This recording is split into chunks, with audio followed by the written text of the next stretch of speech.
Okay, I totally figured out. I couldn't figure out why all these players are getting hurt this year in the NBA. There's so many players are getting hurt, and they're all stars, or a lot of they're famous at least. And this is just a list I thought of off the top of my head in a few seconds here. But I mean, Kobe Bryant, Kevin Durant, Carmelo Anthony, Chris Bosh.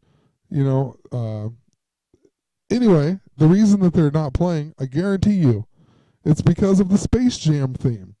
And I'm gonna show you some of the movie here in a second, but literally what happens in the movie is that the aliens come from outer space, and they come and they steal the talent of like Charles Barkley and Patrick Ewing and whatnot. They steal the talent of the stars, and then they're out and they can't play because they lost their talent. And it's the same thing. I mean, they didn't lose their talent, but they're not playing. They're out. So like it is totally all to do with Space Jam because all the stars aren't playing, just like all the stars in Space Jam don't play. And in probably the first Space Jam video uh, I talked about Russell Westbrook winning the All Star game, and he's number 0, and the aliens become the Monstars in Space Jam, and they're all number 0. And ever since then, Russell Westbrook has been owning. I mean, he scored 49 points last 2 nights ago. This tonight, or a few hours ago, he scored like 43, and he also had 4 straight triple doubles, and before tonight, and he tied Magic Johnson, I think, and then he was like, I can't remember what it was. I'll look at the article here. They just comparing to Michael Jordan this one, but oh, I can't. I watched ESPN. I can't remember what it said. I don't have it recorded, but anyway, it doesn't really matter. It just says that he returned to the lineup. Westbrook became the first player since Michael Jordan in 1989 to have 4 consecutive triple doubles, and the first since Jordan that year to have back-to-back triple doubles with at least 40 points. So, I mean, it's somewhat, they put him with Michael Jordan, and then you got Westbrook, who's the Monstar. So I just want to take another look at him again. He was born November 12th, so that would be 222 of 1988, and he's, like I said, number 0 Monstars. He was the 4th pick in the 2008 draft, and his teammate Kevin Durant, who got his quote talent stolen, he's 44 days. Westbrook is 44 days younger than Kevin Durant. So, 4th pick, 44 days younger than Kevin Durant. 4 triple doubles. Also born with 49 days remaining until the end of the year. And 49 has been super significant this year with the Super Bowl and whatnot. 49 and 45 for sure. Michael Jordan was number 45. Valentine's Day is the 45th day of the year. That's when all the Space Jam dunk happened with Zach LaVine. I know I'm repeating myself from previous videos, but Zach LaVine, or Loving, played at UCLA, and also Russell Westbrook played at UCLA, and also Kevin Love played at UCLA, and Kevin Love is also number 0 and plays for the Cavs.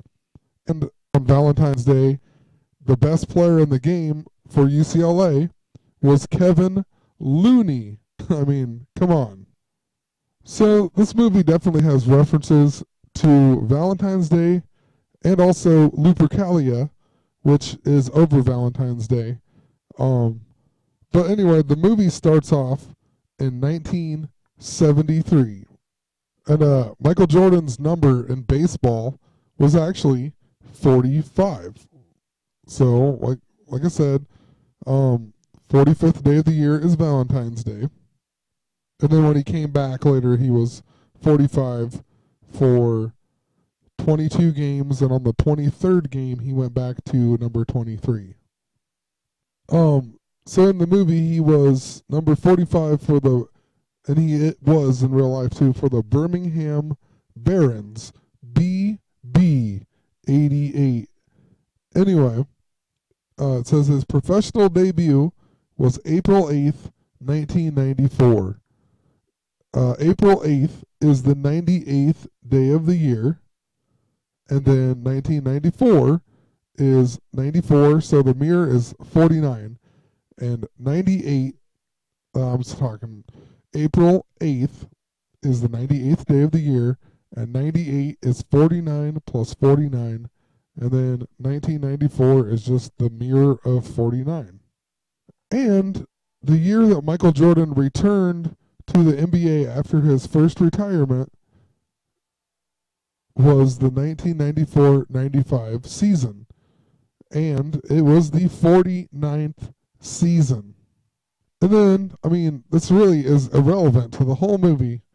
They show his dog when he's going home, and his dog chases him or whatever and jumps on him and starts licking him or whatever. But I'll just play the clip with the volume off. Hopefully they won't copyright it. I mean, it really has nothing to do with the movie. But it has everything to do with Lupercalia, the dog, the wolf. And then here in a second, Jordan hears the TV, and it happened to be Channel 4 even, but the announcer says that Jordan went 0 for 4 with 3 strikeouts, and that brings his batting average down to an anemic 214, which also happens to be how much he weighs. And 214 is Valentine's Day, 214. And they mention it 2 times. And the thing is, Michael Jordan, on here at least, it says that he doesn't weigh 214, he weighs 216 on here. But 216 is 6 times 6 times 6, and he was 6'6". And I made a video, one of my first videos from a really long time ago, where I don't even talk, I just play some music and I show up some stats. And I talked about Michael Jordan being surrounded with 6s and 666 and whatnot. But anyway, let's go back to here. His he doesn't want his kids watching how bad he is, so he changes the channel to Looney Tunes. And the thing is, the first character that he turns it to is Wile E. Coyote. So another Lupercalia reference right in the very beginning of the movie. 214, and then they say 214 again for his weight, and then the first character that comes on is Wile E. Coyote, the wolf, or the desert wolf. And what's crazy about that, about Jordan is surrounded by this, the dog and the wolf, because his dad died on was murdered on July 23rd, and that was why Jordan decided to go to baseball or whatever, or retire from basketball. But July 23rd is the first day of the dog days of summer, and Sirius is the dog star. So here's the dog days. The Romans referred to it as the dog days, associated the hot weather with the star Sirius. And the dates, ancient Rome, the dog days ran from July 24th through August 24th, or alternatively from July 23rd to August 23rd. So his dad dies on July 23rd, and it's the dog star Sirius. But check this out. So everybody knows the Michael Jordan entrance song, right? The Chicago Bulls, bum bum bum bum bum bum bum bum bum, whatever. That song is by the Alan Parsons Project. It's on the 6th album called Eye in the Sky. And look what the song is called. It is called Serious. Are you serious? It even says up here, or actually down here, it says, the album contains the well-known instrumental piece Serious, which has become a staple of many big-time college and professional sporting arenas throughout North America. It is best known for its use by the Chicago Bulls to introduce its starting lineup including Michael Jordan, during his championship years of the 1990s and continue to the present. So the song is best known because of the Chicago Bulls in the championship years with Michael Jordan, and it's called Sirius, and his dad dies on the first day of the dog days of summer that have to do with Sirius. It's so subliminal too, like these little aliens here, they say they're gonna take over the Toons and make them slaves, and all the Toons just laugh like crazy at them, like, yeah, right, you know, it can't be possible. But then when they actually show something, they shoot the one guy, then all of a sudden they all like put their hands up and just give up. And then Bugs Bunny says, but you have to give us a chance to defend ourselves, you know? It's just really subliminal, like it's kind of like all these people who aren't awake, they're just laughing at, yeah, right, this can't happen. And then when it finally does happen, everyone's like, oh crap, you know? And they basically have gave us a chance to defend ourselves by putting it in our face for years. And just people just still don't get it, or so many people just don't want to see it or something.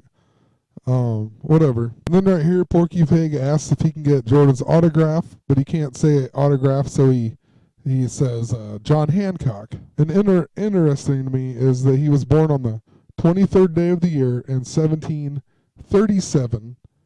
So 23 for Michael Jordan, 37.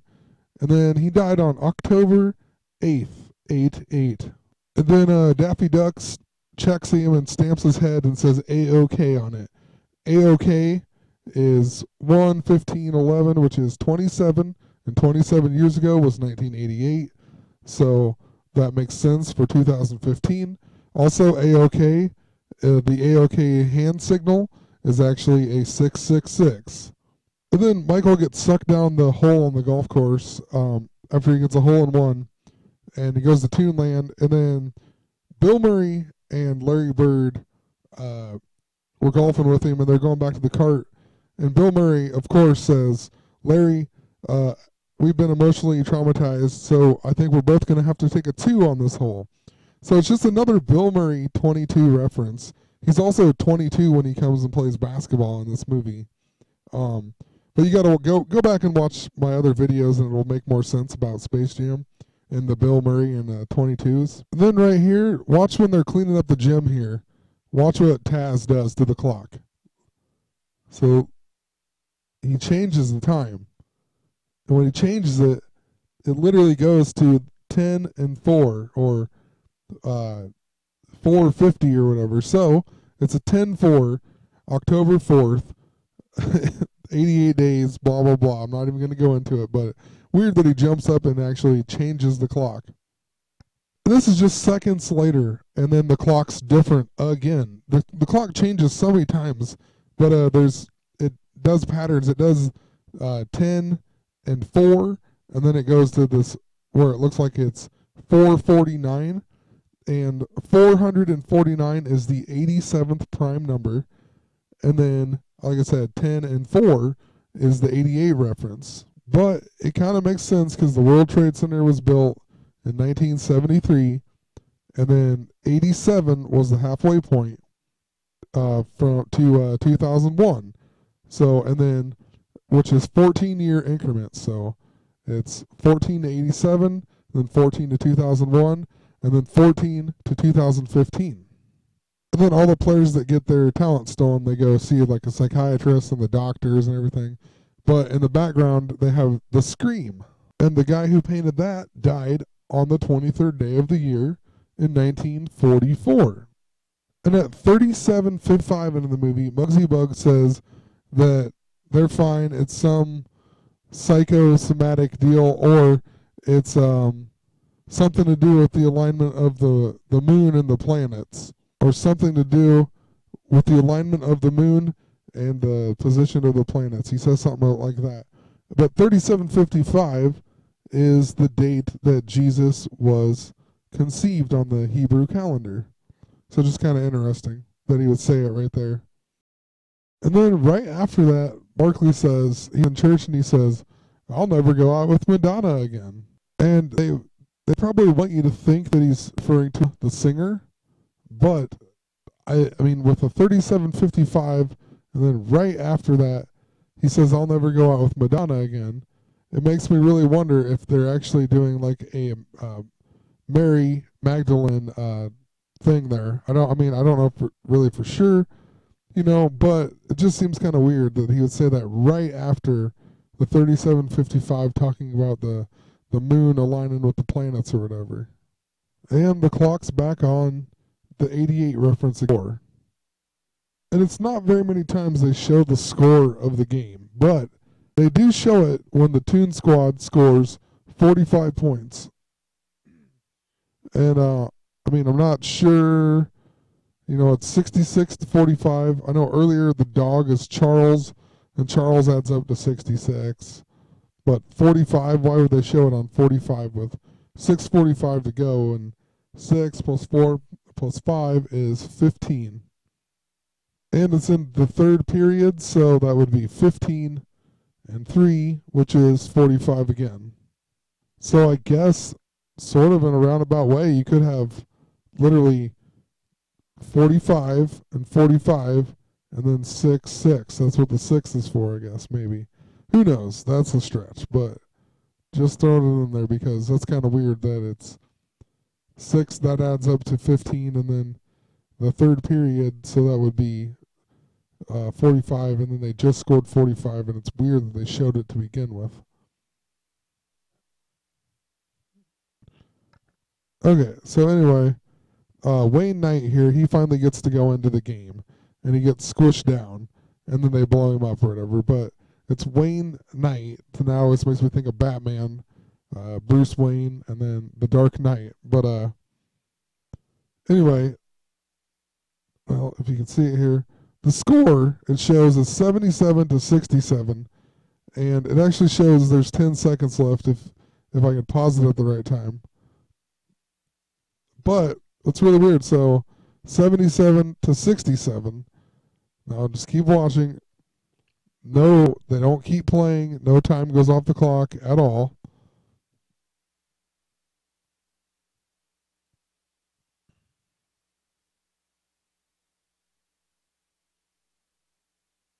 And they look up at the score, and it says 77-76 now all of a sudden with 10 seconds left. That's weird for a cartoon. I mean, I could understand if it was a real movie and there was a blooper on it because they filmed it at a different time. But I mean, literally for a cartoon, you would think they would have the numbers correct. And I mean, it's basically just the mirror. It says 67 before, and then it says 76. And I'm not sure the significance. I guess maybe it's just a 1-1-1 reference or something, considering it would be, when it's 67, it's 11 away, and then 1 away is 76, and then the 1 second, or 10, but the zeros, it would be the 1. I don't know. I've been trying to figure it out for a while, but who knows? If I figure it out, I'll post the video or whatever, but yeah, that's just pretty strange. Wanted to point that out. And I'm going to end it there because I know on that one of the first videos I actually showed this part where Bill Murray comes in. He's number 22, and he does a play with Daffy Duck, who's number 2. So there's a 2-2-2, and then they do a bunch of 8 stuff where the clock basically stops on 8 for a while for absolutely no reason. But at the very end of this movie, they play the song "Fly Like an Eagle into the Future," and it's a time reference basically, but that song is actually by the Steve Miller Band, but on the Space Jam soundtrack, it is a remake by Seal. And I just talked about Seal because it has everything to do with Valentine's Day. So here's the soundtrack here. It's Fly Like an Eagle, but it was actually by Seal on this album. And Seal is famous for his song, The Kiss from a Rose. So it's totally a Valentine's Day reference. And also, thought it was pretty interesting, like I talked about Russell Westbrook, And the soundtrack was actually released on his 8th birthday. So pretty weird that the soundtrack of Space Jam was released on Russell Westbrook's exact 8th birthday. And then he has just been owning, and he is wearing the same number as the Monstars. So I'm going to just kind of sum it up here. I think that Russell Westbrook's having a great season, but they're not going to win the finals. They're not going to win it. Just because he's a Monstar. It's going to end. Eventually, he's going to lose his talent, and it's going to go back. All the players are going to get better or whatever, just like the movie. So that means to me that a number 23 is going to win the finals this year. So because Jordan is number 23 in this movie. So I mean, I went through and I found 23 people that were 23 on teams or whatever. And I'm not even going to go through it all.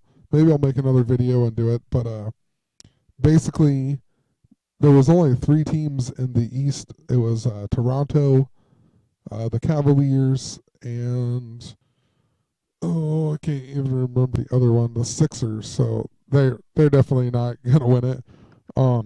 But the Cavaliers is LeBron James, and the Cavaliers are also a horse, a reference to Neptune and whatnot. So I don't know. I need to do a little more research with it, because there really wasn't a whole lot of number 23s. But Golden State did have a 23, and Portland has a 23, and but the thing is, the Cavs have a number 0 with Kevin Love, and Oklahoma City, I think, has a 23. No, not Oklahoma City. Yeah, Oklahoma City has a 23, and they have Westbrook with a 0. Portland has a 23, and they have Lillard as a 0. So, like I said, I'm going to do some more research, but I really feel like one of the teams with the 23 is going to be the winner of this year. But anyway, have a great night, and now you know why all the players are hurt, I guess.